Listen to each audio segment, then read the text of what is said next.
Ja, herzlich willkommen. Welcome, and thank you for allowing me to present some of our results concerning plant protection for new grape varieties. I'm going to talk about the savings potential when it's about PIWIs varieties. So the susceptibility of European varieties against downy mildew lead to a large amount of plant crop protection being used. To reduce this amount, PIWIs are a good option.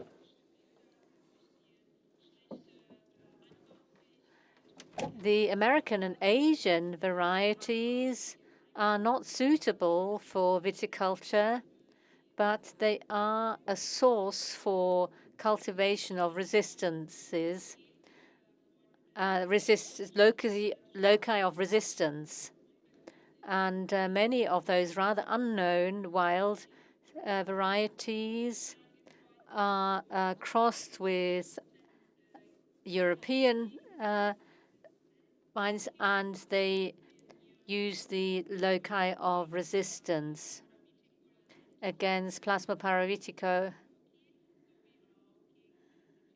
and also against other fungi. And the new resistant varieties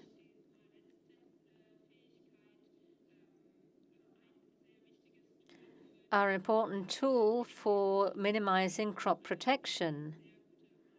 They also offer excellent quality of wine. So they don't just have an advantage when it comes to reducing crop protection products, but also other advantages such as minimizing labor costs and cost of material. Despite those advantages, approximately 3% of vineyards are used to cultivate PIWIs. There are various reasons for this low volume. One is that consumers are not familiar with the PIWI brands yet, and that is why marketing and consumer studies were carried out. We are going to present those in the course of the meeting. Another reason is the low vinification and viticultural experience. This leads to a lower volume of PIWI varieties.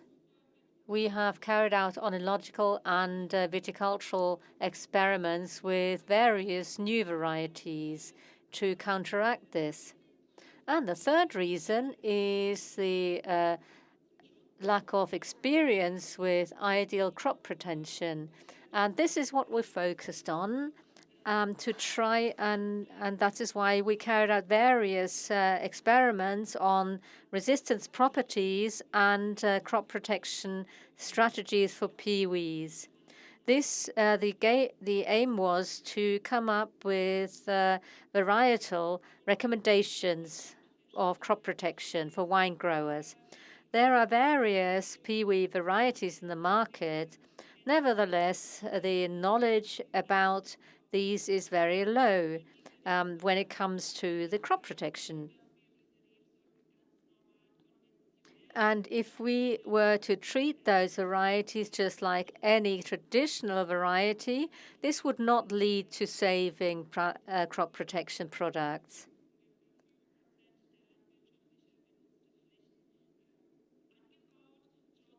Across Europe, the ratio of PIWIs is approximately 5%.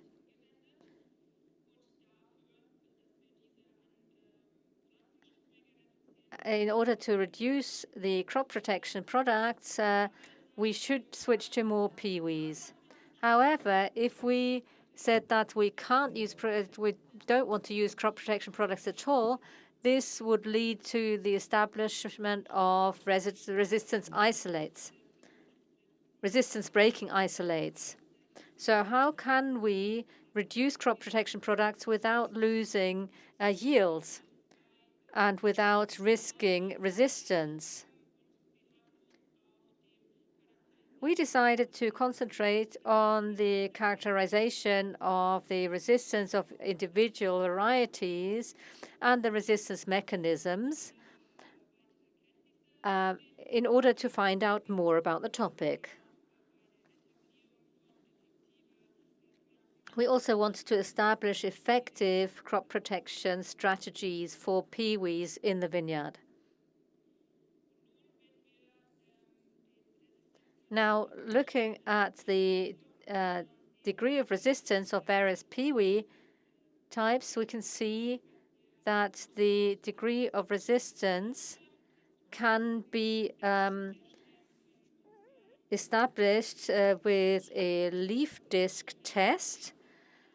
And here we use leaf discs and inoculate them with spores. And after an incubation period, we can then see how these spores become visible on the leaf discs. To be able to assess this, we rinse these leaf discs with a certain amount of water, and to evaluate those under the light microscope, and we can see that there are differences depending on the variety. For traditional varieties such as Müller-Thurgau or Riesling, we have more than 40,000 in terms of spores, but the PIWIs have a significantly lower amount of spores. And so there's not just a difference between the PIWIs and traditional varieties, but also a difference between various PIWI varieties. Those that have an RPV3 logic have a significantly higher amount of spores on the leaf discs compared with those varieties that have RPV 12, 3, or 10 mediated resistance.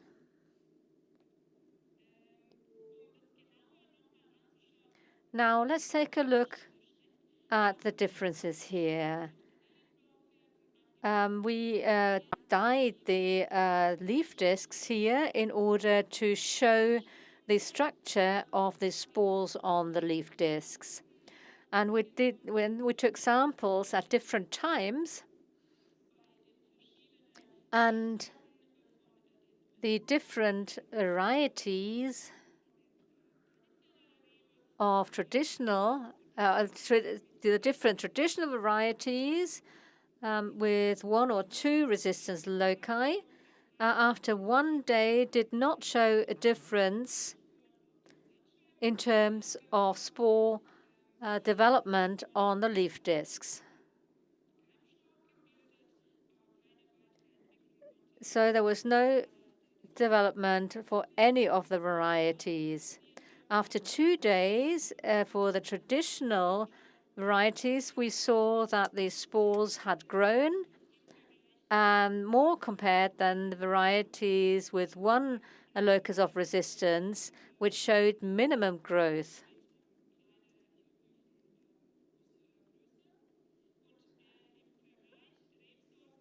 And now comparing this to varieties with 2 loci of resistance, we did not see any further development compared with the first day. And looking at the 3rd day, traditional varieties showed a covered leaf, and those with 1 locus of resistance showed that the fungus on the leaf discs with 1 locus of resistance showed moderate growth,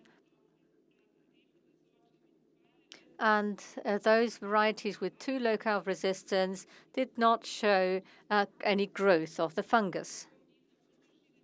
Now, to go into more depth as far as these differences are concerned and take another step in the mechanism of resistance, we dyed the leaf discs with diphane blue, which makes this more visible. And because when the spores are on top of the leaf, they form germ tube, and this means that nutrients are taken out away from the plant cells and used to feed the growth of the pathogens. And in resistant varieties, the presence of the fungi is detected by the plant, and various mechanisms of resistance then stop the growth of those fungi. Either one of the mechanisms is the programmed cell death, which means that the cells are killed off and the fungus is no longer able to get the nutrients from the cell. And as I said, this inhibits the growth of the fungi. And if we look at those loci of resistance, we can see that the induction of the programmed cell death takes place at different times. We're at resistance loci with RPV 12 or 12 and 3. The cell death takes place after 8 hours following inoculation. And for RPV 10 plants and RPV 3 plants, the resistance mechanisms leads to a later induction of cell death.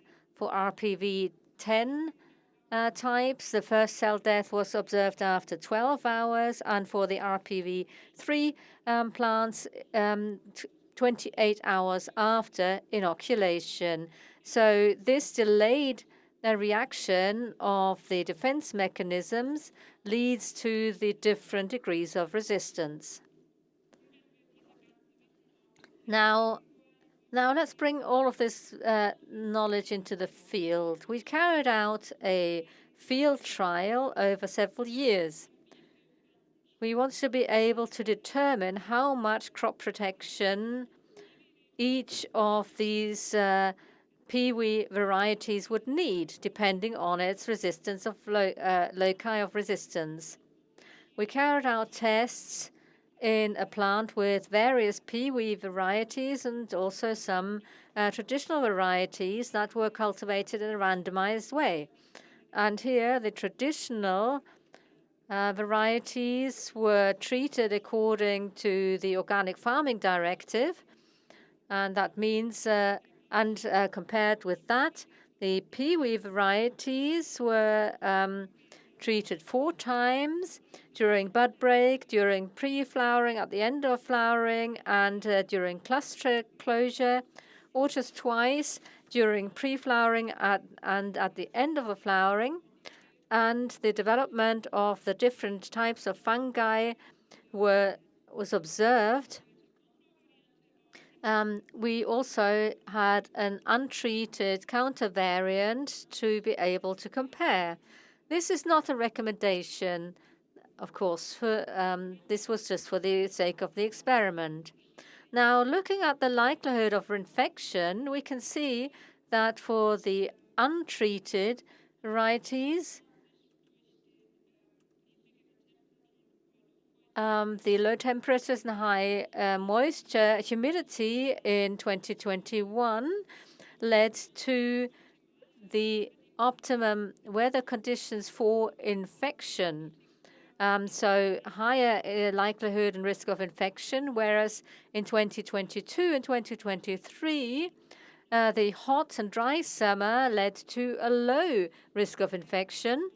And in 2024, the low temperature and high precipitation led to high volume of infection. Now, these are the results of 2024. once again comparing PIWI and traditional varieties, also taking into consideration humidity, and you can see here the results of the different variants of treatment.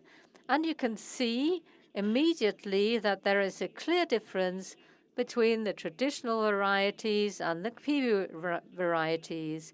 Traditional varieties showed a 100% frequency of infestation, and the PIWIs were much below that. Nevertheless, PIWIs show a clear difference between the different types of varieties. For example, Sauvignac did not have any infestation. Muscaris and Calades Blanc was below 5% of infestation, and Satin Noir and Cabernet Blanc had a higher frequency of infestation. Cabernet Blanc was above 60% with an intensity of more than 50% with the untreated control group. And here you can see that we needed 2 applications during the season in order to reduce the infestation below 10% for this variety.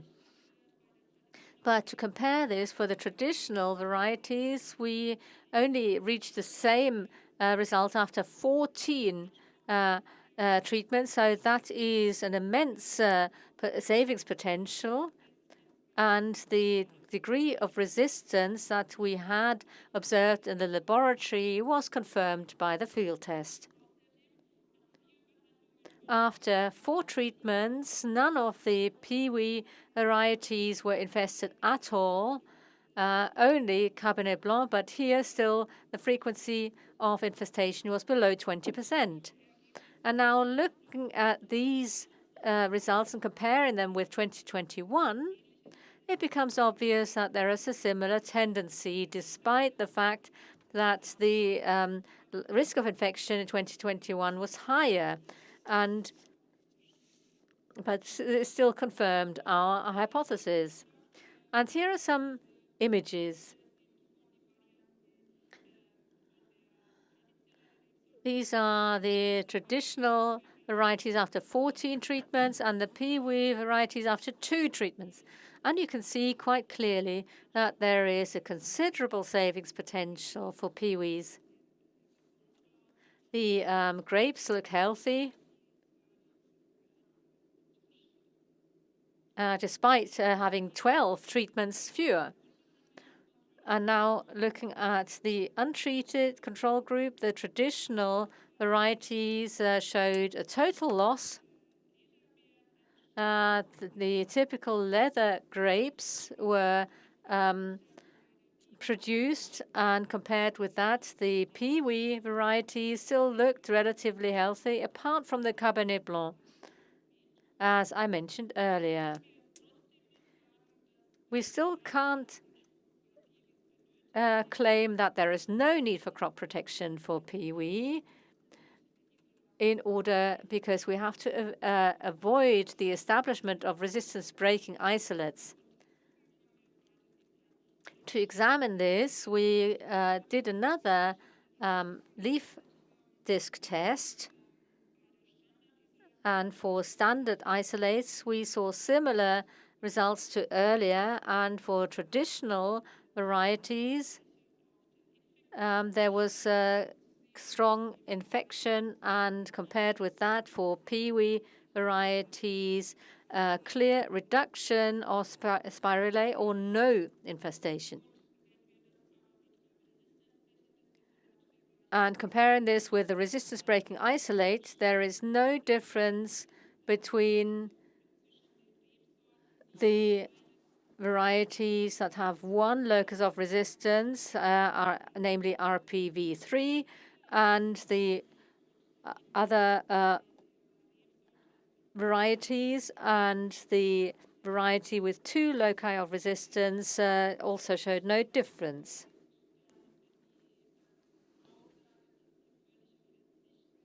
So we can conclude from that doing without crop protection at all for kiwis is not a solution because it would lead to a loss of resistance. And the latest PIWI varieties combine several resistances in order to increase the likelihood of to minimize the likelihood of resistance. In conclusion, we can now say that varietal resistance features have to be taken into consideration when using crop protection. And we've seen that there are very great differences between different loci of resistance, and this has to be taken into consideration when applying crop protection.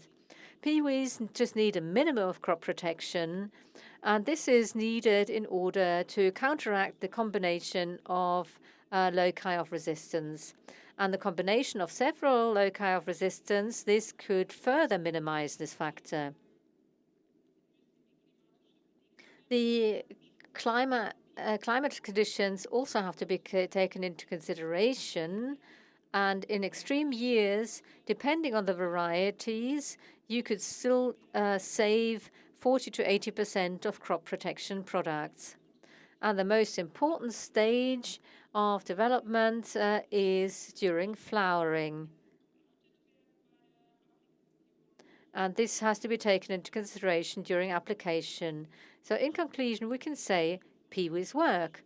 It is possible to reduce crop protection products by up to 80%, depending on the variety and on the climate. And there are other advantages of PIWIs, such as saving working hours, saving CO2, less soil compaction, and more flexibility when it comes to the time of harvest due to the fact that the berries remain healthy for longer. Just to give you an outlook to today and tomorrow, it's not just the improvement of cultivation that gives us an option to reduce plant protection use, but also the optimization of the application of plant protection products is a possibility, as is the optimization of viticultural measures and the improvement of the formulation and development of biological plant protection products. And, of course, also the optimization of the forecast systems for infestations. And we will also find out more about that during the rest of the conference. Thank you very much for your attention.